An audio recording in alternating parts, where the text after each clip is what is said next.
Drąsiaus Kedžio artimieji įspėja radę vietą, kur galimai iki mirties jis buvo laikomas. Joje rastus tariamus įkalčius jie perdavė tirti ekspertams. Generalinės prokuratūros teigimu, savo rankomis įkalčius renkantys artimieji gali tik pakenkti tyrimui. Pasakoja Martas Kalendra. Vos puskilometris nuo Kauno marių, apie 3 kilometrai nuo Šlienavos kaimo, kur buvo rastas Drąsius Kedys. Būtent šias buvusias kareivinės Kedžio artimiesiems nurodė viena Vilniaus ekstrasensė. Kedžio tetai laišką įteikusi iš Keregėte pasakė: "Aš žinau vietą, kur buvo kankinamas Kedys." Prožektorių turit? Tikslesnės detalės esą buvo nurodytos laiške. Nuvykę Kedžio artimieji rado kelias apleistas, šiukšlėmis užverstas patalpas. Viena iš jų švari, pakampėse pristatyta žvakučių, prie vienos sienos kabo metaliniu trosu pritvirtintas pagalys. Kedžio artimųjų teigimu ši patalpa giliai po žeme, todėl vargu ar kas būtų galėjęs girdėti šauksmą. Paėmėm ten kelias nuorūkus, radom šiaip taip, dar tą šukę tokia krūvina, kaip ir spėjom, kad krūvina, gal ten ir ne kraujas.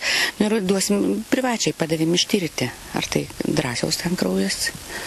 O kodėl būtent ne prokurorams, generaliniai, kodėl ne? Nu, patys matot, kad labai prasilenkia su tiesa jų išvadus. Kedžio artimieji abejoja, ar šiuose šaltose ir drėgnose patalpose kas nors galėtų gyventi savo valia. Generalinės prokuratūros teigimu, užuot patys rinkę ir analizavę galimus įkalčius, Kedžio artimieji turėtų pasikliauti teisėsauga. Norėčiau nukentėjusiuosius paraginti aktyviau dalyvauti procese, o ne už jo ribų. Tai yra, tokiu atveju turėtų būti prašymas ir mes nuvyktumėm tokią vietą apžiūrėti.